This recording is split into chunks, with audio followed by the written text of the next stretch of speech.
Perkenalkan, nama saya Claudena Verena Villanova. Pada hari ini saya akan menjelaskan materi mengenai Allah Tritunggal. Selamat menyaksikan. Allah Tritunggal.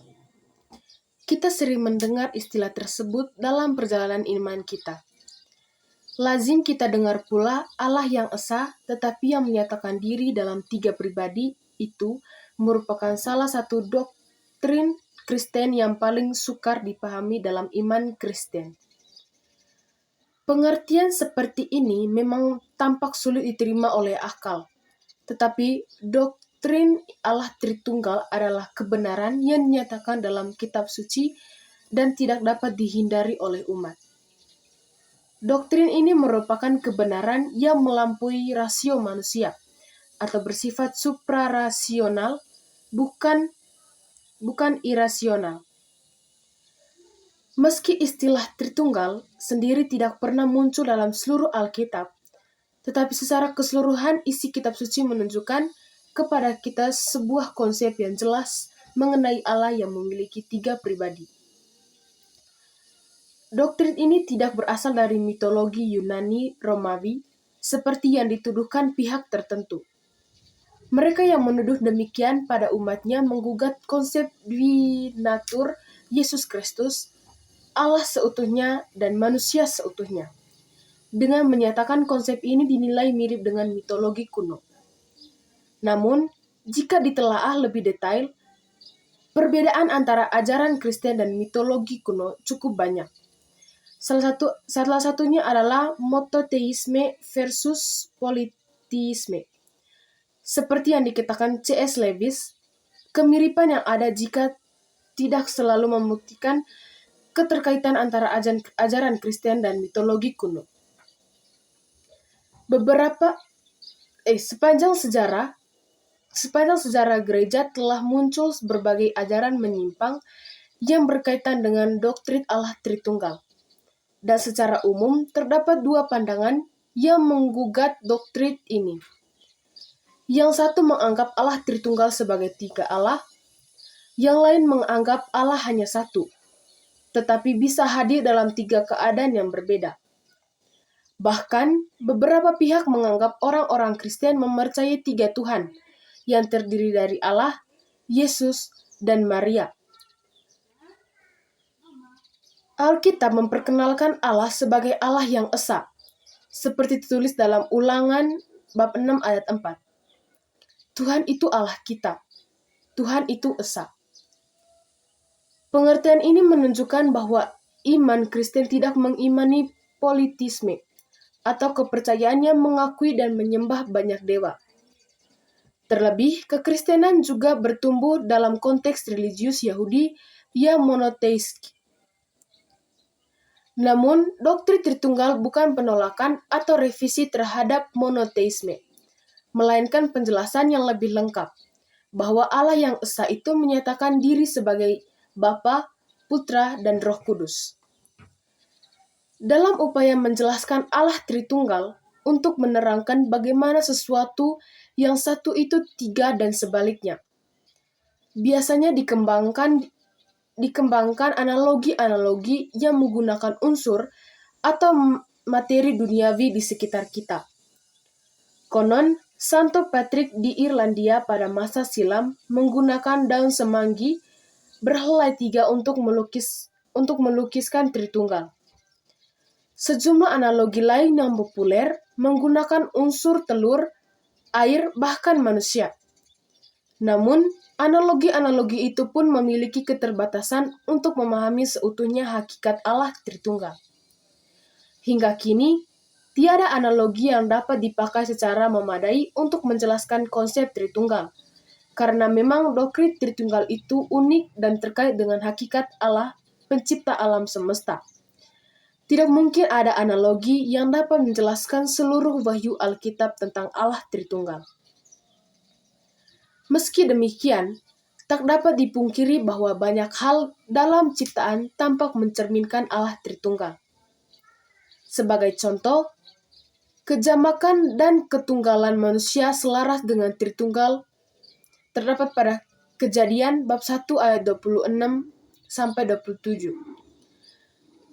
itu juga tercermin dari keragaman dan kesatuan jemaat, di mana kebinekaan karunia rohani bagi tubuh Kristus menunjukkan bahwa berbagai pelayanan berasal dari satu Tuhan, dan beragam karunia roh berasal dari Roh Kudus, termasuk berbagai pekerjaan ajaib berasal dari Bapa.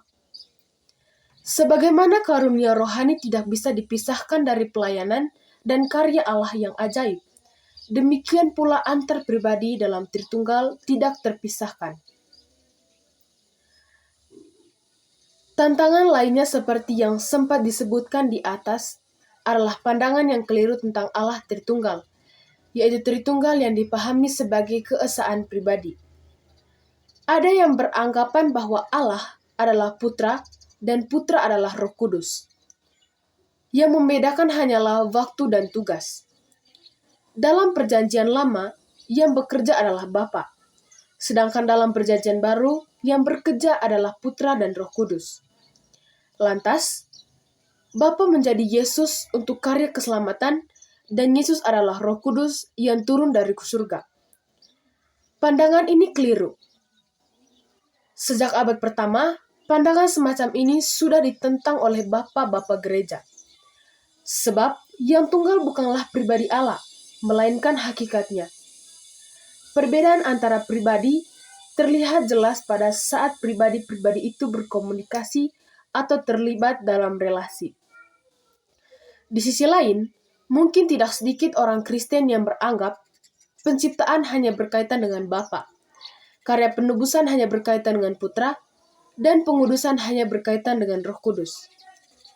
Ajaran ini melihat karya masing-masing pribadi dalam Allah Tritunggal itu memiliki tugas sendiri yang terpisah dari lainnya. Konsep ini tidak tepat, sebab baik Bapa, Putra, maupun Roh Kudus terlibat dalam penciptaan. Begitu pula dengan karya penebusan. Bapa melihat umatnya dan mengutus putranya. Sang Putra menyelesaikan karya penebusan. Roh Kudus menerapkan dan memeteraikan penebusan itu dalam hati umat pilihan. Tantangan lainnya adalah tuduhan bahwa doktrin Allah Tritunggal baru dirumuskan pada abad keempat Masehi dan merupakan produk politis. Tuduhan tersebut menyatakan sejak Kaisar Romawi bernama Konstantinus menganut iman Kristen, gereja melakukan konsili-konsili untuk menciptakan doktrin-doktrin baru. Salah satunya adalah doktrin Tritunggal. Tuduhan semacam ini tidak berdasar, sebab istilah Tritunggal sendiri sudah muncul dan didiskusikan sejak abad kedua Masehi oleh Bapak Gereja Tertullianus.